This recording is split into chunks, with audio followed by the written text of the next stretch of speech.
नमस्कार दोस्तों। पुराने समय में एक राजा था। राजा के पास सभी सुख सुविधाएं और असंख्य सेवक सेविकाएं हर समय उनकी सेवा में उपलब्ध रहते थे।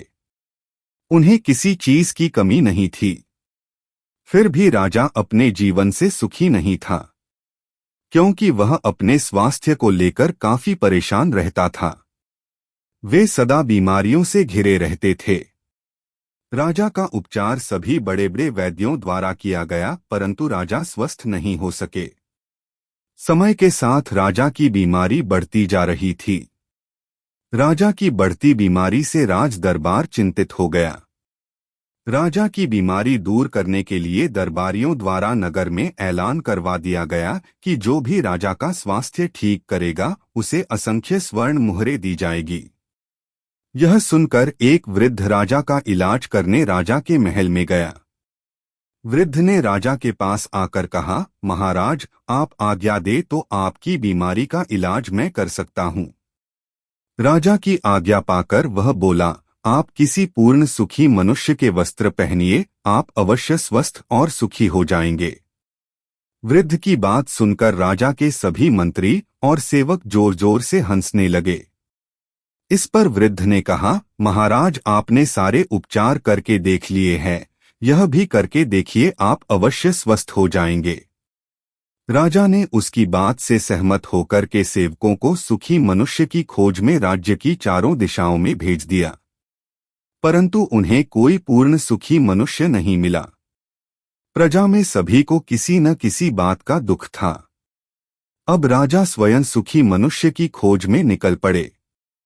अत्यंत गर्मी के दिन होने से राजा का बुरा हाल हो गया और वह एक पेड़ की छाया में विश्राम हेतु रुका।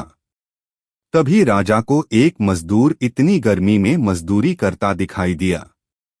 राजा ने उससे पूछा, क्या आप पूर्ण सुखी हो? मजदूर खुशी खुशी और सहज भाव से बोला, भगवान की कृपा से मैं पूर्ण सुखी हूँ। यह सुनते ही राजा भी अति प्रसन्न हुआ। उसने मजदूर को ऊपर से नीचे तक देखा तो मजदूर ने सिर्फ धोती पहनी थी और वह गाढ़ी मेहनत से पूरा पसीने से तर है। राजा यह देखकर समझ गया कि श्रम करने से ही एक आम मजदूर भी सुखी है और राजा कोई श्रम नहीं करने की वजह से बीमारी से घिरे रहते हैं। राजा ने लौटकर उस वृद्ध का उपकार मान उसे असंख्य स्वर्ण मुद्राएं दी।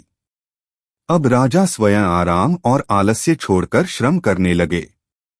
परिश्रम से कुछ ही दिनों में राजा पूर्ण स्वस्थ और सुखी हो गए। कथा का सार यही है कि आज हम भौतिक सुख सुविधाओं के इतने आदी हो गए हैं कि हमारे शरीर की रोगों से लड़ने की शक्ति क्षीण हो जा रही है। इससे हम जल्द ही बीमारी की गिरफ्त में आ जाते हैं। स्वस्थ और सुखी जीवन का रहस्य यही है कि थोड़ा बहुत शारीरिक परिश्रम जैसे योगा, ध्यान, भ्रमण आदि अवश्य करें एवं जितना संभव हो सके शुद्ध देसी पौष्टिक गैर मिलावटी आहार लें। धन्यवाद। अगर आपको कहानी पसंद आई तो कृपया लाइक शेयर करें और ऐसी और कहानियों के लिए इस चैनल को सब्सक्राइब करें।